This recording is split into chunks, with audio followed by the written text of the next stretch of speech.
Primeira carta aos Tessalonicenses, capítulo 1. Saudação. Eu, Paulo e Silas e Timóteo escrevemos esta carta aos irmãos da igreja da cidade de Tessalônica, a vocês que estão unidos com Deus, o Pai, e com o Senhor Jesus Cristo. Que a graça e a paz estejam com vocês. A fé e a vida dos Tessalonicenses. Nas nossas orações, sempre damos graças a Deus por todos vocês, e nunca deixamos de pedir em favor de vocês. Pois lembramos na presença do nosso Deus e Pai, como vocês puseram em prática a sua fé, como o amor de vocês os fez trabalhar tanto, e como é firme a esperança que vocês têm no nosso Senhor Jesus Cristo. Irmãos, sabemos que Deus os ama e os escolheu para serem dele, pois temos anunciado o Evangelho a vocês não somente com palavras, mas também com poder, com o Espírito Santo e com a certeza de que esta mensagem é a verdade. Vocês sabem de que maneira nos comportamos no meio de vocês, para o próprio bem de vocês. E vocês seguiram o nosso exemplo e o exemplo do Senhor Jesus. Embora tenham sofrido muito, vocês receberam a mensagem com aquela alegria que vem do Espírito Santo. Desse modo, vocês se tornaram um exemplo para todos os cristãos das províncias da Macedônia e da Acaia. Pois a mensagem a respeito do Senhor partiu de vocês e se espalhou pela Macedônia e pela Acaia. E as notícias sobre a fé que vocês têm em Deus chegaram a todos os lugares.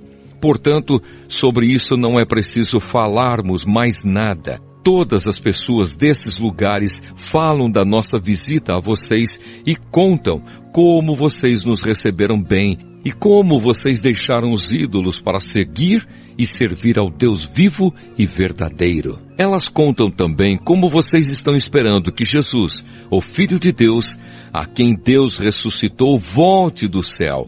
Esse Jesus que nos salva do castigo divino que está para vir. Primeira carta aos Tessalonicenses, capítulo 2. O trabalho de Paulo e dos seus companheiros em Tessalônica. Vocês sabem muito bem, irmãos, que a nossa visita não ficou sem proveito. Sabem também como fomos maltratados e insultados na cidade de Filipos, antes de chegarmos aí em Tessalônica. Fomos muito combatidos, mas o nosso Deus nos deu coragem para anunciar a vocês a boa notícia que vem dele. Aquilo que anunciamos a vocês não se baseia em erros ou em má intenção. E também não tentamos enganar ninguém. Pelo contrário, sempre falamos como Deus quer que falemos, porque Ele nos aprovou e nos deu a tarefa de anunciar o Evangelho. Não queremos agradar as pessoas, mas a Deus, que põe à prova as nossas intenções. Pois vocês sabem muito bem que não usamos palavras bonitas para enganar vocês, nem procuramos tapear vocês para conseguir dinheiro. Deus é testemunha disso. Nunca procuramos elogios de ninguém, nem de vocês, nem de outros. No entanto, tínhamos o direito de exigir de vocês alguma coisa por sermos apóstolos de Cristo. Mas quando estivemos com vocês, nós fomos como crianças, fomos como uma mãe ao cuidar dos seus filhos. Nós os amávamos tanto que gostaríamos de ter dado a vocês não somente a boa notícia que vem de Deus, mas até mesmo a nossa própria vida. Como nós os amávamos! Irmãos, vocês com certeza lembram de como trabalhamos e lutamos para ganhar o nosso sustento. Trabalhávamos de dia e de noite, a fim de não sermos uma carga para vocês, enquanto anunciávamos a vocês a boa notícia que vem de Deus. Vocês são nossas testemunhas, e Deus também de que o nosso comportamento entre vocês que creram foi limpo, correto e sem nenhuma falha. Vocês sabem que tratamos cada um como um pai trata os seus filhos. Nós os animamos e aconselhamos para que vocês vivessem de uma maneira que agrade a Deus, que os chama para terem parte no seu reino e na sua glória. Perseguidos por causa do Evangelho. E existe outra razão pela qual sempre damos graças a Deus. Quando levamos a vocês a mensagem de Deus, vocês a ouviram e aceitaram. Não a aceitaram como uma mensagem que vem de pessoas, mas como uma mensagem que vem de Deus, o que de fato ela é. Pois Deus está agindo em vocês, os que creem. Meus irmãos, o que aconteceu com vocês já havia acontecido também com as igrejas de Deus na Judéia, com o povo dali que pertence a Cristo Jesus. Vocês foram perseguidos pelos seus próprios patrícios, do mesmo modo que os cristãos da Judéia foram perseguidos pelos judeus. Foram os judeus que mataram o Senhor Jesus e os profetas, e também nos perseguiram. Eles desagradam a Deus e são inimigos de todos. Tentam até nos impedir de anunciarmos a mensagem de salvação aos não-judeus. Com isso, eles completam o total dos pecados que eles têm cometido. Mas agora, o castigo de Deus caiu finalmente sobre eles. Planos para visitar Tessalônica outra vez. Irmãos, nós tivemos de nos separar de vocês por algum tempo. Estamos longe dos olhos, mas perto do coração. Sentimos muitas saudades de vocês e gostaríamos de vê-los outra vez. Por isso quisemos ir até aí e fazer uma visita a vocês. Pelo menos eu, Paulo, quis fazer isso mais de uma vez. Mas Satanás não nos deixou. Afinal, quando nosso Senhor Jesus vier, vocês e ninguém mais são de modo todo especial a nossa esperança, a nossa alegria e o nosso motivo de satisfação diante dele pela nossa vitória. Sim, vocês são o nosso orgulho e a nossa alegria.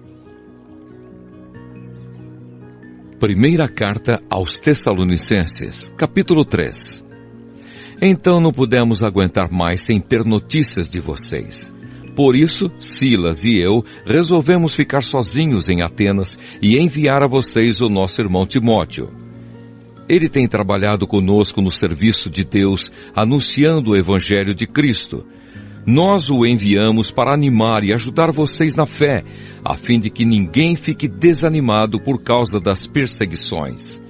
Vocês mesmos sabem muito bem que elas fazem parte daquilo que Deus quer para nós. Pois quando estávamos com vocês, nós os avisamos que íamos ser perseguidos. E como vocês sabem, isso aconteceu mesmo. Por isso não pude aguentar mais sem ter notícias de vocês e enviei Timóteo para saber como vai a fé que vocês têm. É que eu tinha medo que o diabo os tivesse tentado de tal modo que todo o nosso trabalho tivesse ficado inútil.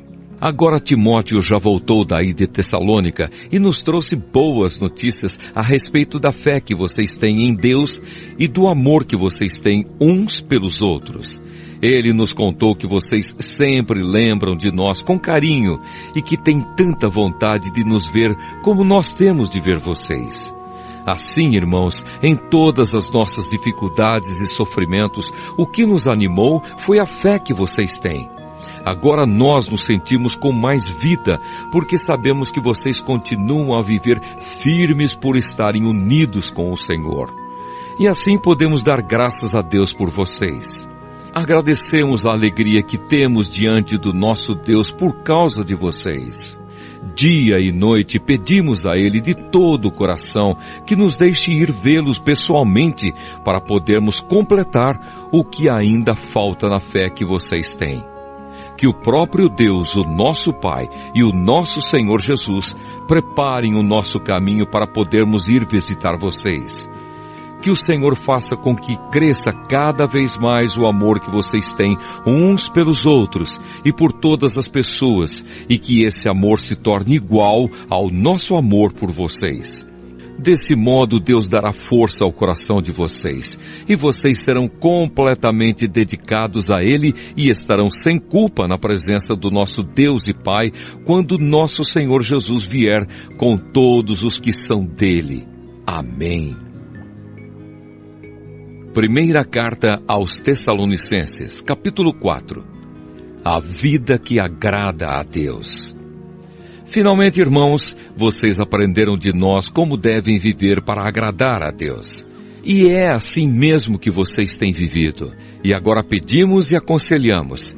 em nome do Senhor Jesus, que façam ainda mais. Pois vocês conhecem os ensinamentos que demos pela autoridade do Senhor Jesus. O que Deus quer de vocês é isto, que sejam completamente dedicados a Ele e que fiquem livres da imoralidade. Que cada um saiba viver com a sua esposa de um modo que agrade a Deus, com todo o respeito, e não com paixões sexuais baixas, como fazem os incrédulos que não conhecem a Deus. Nesse assunto, que ninguém prejudique o seu irmão, nem desrespeite os seus direitos. Pois como nós já lhes dissemos e avisamos, o Senhor castigará duramente os que fazem essas coisas. Deus não nos chamou para vivermos na imoralidade, mas para sermos completamente dedicados a Ele. Portanto, quem rejeita esse ensinamento não está rejeitando um ser humano, mas a Deus, que dá a vocês o seu Espírito Santo. Não há necessidade de lhes escrever a respeito do amor pelos irmãos na fé, pois o próprio Deus lhes ensinou que vocês devem amar uns aos outros, pois é esse amor que vocês têm mostrado a todos os irmãos que vivem em toda a província da Macedônia. Portanto, meus irmãos, pedimos que façam ainda mais. Procurem viver em paz, tratem dos seus próprios assuntos e vivam do seu próprio trabalho, como já dissemos antes. Assim, aqueles que não são cristãos os respeitarão, e vocês não precisarão viver às custas de ninguém. A vinda do Senhor Jesus Cristo. Irmãos, queremos que vocês saibam a verdade a respeito dos que já morreram, para que não fiquem tristes como ficam aqueles que não têm esperança. Nós cremos que Jesus morreu e ressuscitou. E assim cremos também que depois que Jesus vier, Deus o levará de volta e junto com ele levará os que morreram crendo nele. De acordo com o ensinamento do Senhor, afirmamos a vocês o seguinte: nós, os que estivermos vivos no dia da vinda do Senhor, não iremos antes daqueles que já morreram. Porque haverá o grito de comando e a voz do arcanjo e o som da trombeta de Deus, e então o próprio Senhor descerá do céu. Aqueles que morreram crendo em Cristo ressuscitarão primeiro. Então nós, os que estivermos vivos, seremos levados nas nuvens junto com eles, para nos encontrarmos com o Senhor no ar. E assim ficaremos para sempre com o Senhor. Portanto, animem uns aos outros com essas palavras. Primeira carta aos Tessalonicenses, capítulo 5. Prontos para a vinda do Senhor. Irmãos, vocês não precisam que eu lhes escreva a respeito de quando e como essas coisas vão acontecer, pois vocês sabem muito bem que o dia do Senhor virá como um ladrão, na calada da noite, quando as pessoas começarem a dizer, tudo está calmo e seguro. Então é que, de repente, a destruição cairá sobre elas. As pessoas não poderão escapar, pois será como uma mulher que está sentindo as dores de parto. Mas vocês, irmãos, não estão na escuridão, e o dia do Senhor não deverá pegá-los como um ladrão que ataca de surpresa. Todos vocês são da luz e do dia. Nós não somos da noite nem da escuridão. Por isso não vamos ficar dormindo como os outros, mas vamos estar acordados e em nosso perfeito juízo. Os que dormem, dormem de noite, e os que bebem, é de noite que ficam bêbados. Mas nós, que somos do dia, devemos estar em nosso perfeito juízo. Nós devemos usar a fé e o amor como couraça e a nossa esperança de salvação como capacete. Deus não nos escolheu para sofrermos o castigo da sua ira, mas para nos dar a salvação por meio do nosso Senhor Jesus Cristo, que morreu por nós para podermos viver com Ele, tanto se estivermos vivos como se estivermos mortos, quando Ele vier. Portanto, animem e ajudem uns aos outros, como vocês têm feito até agora. Últimos conselhos e saudações. Irmãos, pedimos a vocês que respeitem aqueles que trabalham entre vocês, isto é, aqueles que foram escolhidos pelo Senhor para guiá-los e ensiná-los. Tratem essas pessoas com o maior respeito e amor por causa do trabalho que fazem e vivam em paz uns com os outros. Pedimos a vocês, irmãos, que aconselhem com firmeza os preguiçosos, deem coragem aos tímidos, ajudem os fracos na fé e tenham paciência com todos. Tomem cuidado para que ninguém pague o mal com o mal. Pelo contrário, procurem em todas as ocasiões fazer o bem uns aos outros e também aos que não são irmãos da fé.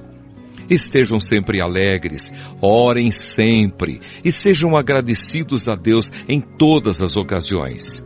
Isso é o que Deus quer de vocês por estarem unidos com Cristo Jesus. Não atrapalhem a ação do Espírito Santo. Não desprezem as profecias. Examinem tudo. Fiquem com o que é bom e evitem todo tipo de mal. Que Deus, que nos dá a paz, faça com que vocês sejam completamente dedicados a Ele e que Ele conserve o espírito, a alma e o corpo de vocês livres de toda mancha para o dia em que vier o nosso Senhor Jesus Cristo. Aquele que os chama é fiel e fará isso. Irmãos, lembrem de nós nas suas orações. Cumprimentem todos os cristãos com um beijo de irmão. Peço com insistência pela autoridade do Senhor que esta carta seja lida para todos os irmãos. Bênção. Que a graça do nosso Senhor Jesus Cristo esteja com vocês.